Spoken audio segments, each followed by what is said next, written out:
Professor Paige here, and today we're going to sort the Pokemon starters in their Hogwarts Houses, which was inspired by Brizzy Voices. I myself am a Ravenclaw, while my brothers are no doubt Slytherins. Please don't forget to like and subscribe, and tell us in the comments what houses you think the starters belong in. If you like this idea, we might do more Pokemon in the future. Heads up that this is all just speculation based on my opinions, and my opinions are based off the games, the anime, appearance, and several online personality tests, so there's bound to be conflicting opinions. Let's start with Generation 1, the classic generation. First off, we have Bulbasaur. Bulbasaur is a bit tricky, but when you think about it, he's 100%, without a doubt, a Hufflepuff. He's super sweet and loyal, though he is often underestimated when it comes to Generation 1 starters. The tricky thing with Bulbasaur is he strikes me as brave and determined, but what makes him a Hufflepuff is that his bravery isn't for himself, it's for those he loves. He's friendly and loving, and he reminds me of Tonks that when he gets a chance to shine, he does something great. Moving on to Squirtle, he is similar to Bulbasaur in the regard that I was torn between calling him a Hufflepuff and a Gryffindor. In the end, I believe he is a Gryffindor because Squirtle was born to lead. He's dedicated to a fault, but what sets him apart from Hufflepuffs is that he tends to lack empathy, he's a bit quiet and a bit reserved, but he does have a mischievous streak. When he's with people he knows and trusts, he lets his true self come out. Next, there's Charmander, who is obviously a Gryffindor.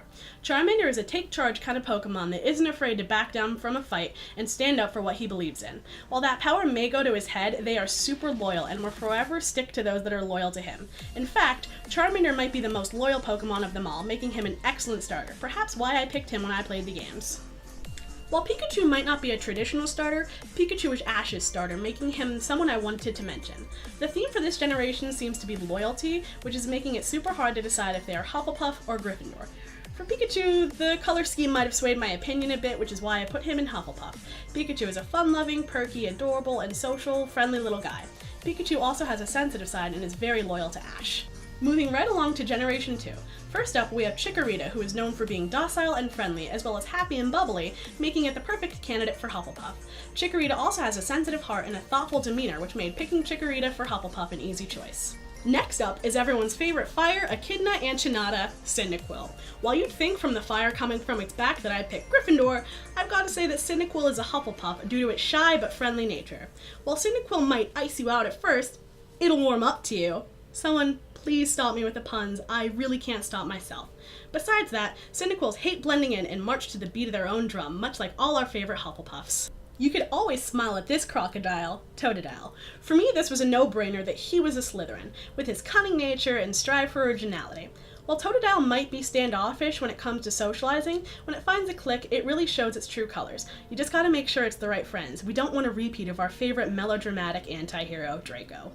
Now for Generation 3, which is actually the first generation game I ever played. Just for preference, I'm going to start with my original starter, which was Mudkip.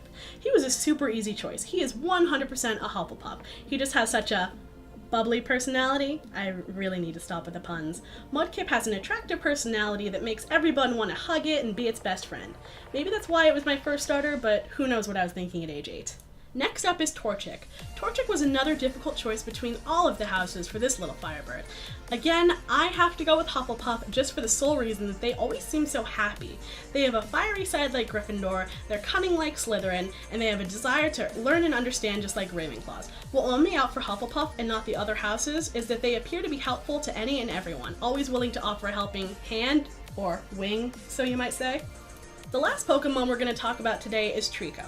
My initial instinct was to go Slytherin for Treecko just because he's green and has snake eyes. After thinking about it, I did end up going with Slytherin because it welcomes change, doesn't act on impulse, and holds a high moral character. Most Slytherins get a bad rap after the whole Voldemort thing, but Treecko is an example that not all Slytherins are bad guys, and like Slughorn, can stand up for what's right. So that's all we have for this video. I know we only covered the first 3 generations, but stay up to date with part 2 by subscribing and clicking the notification button. As always, thank you so much for watching.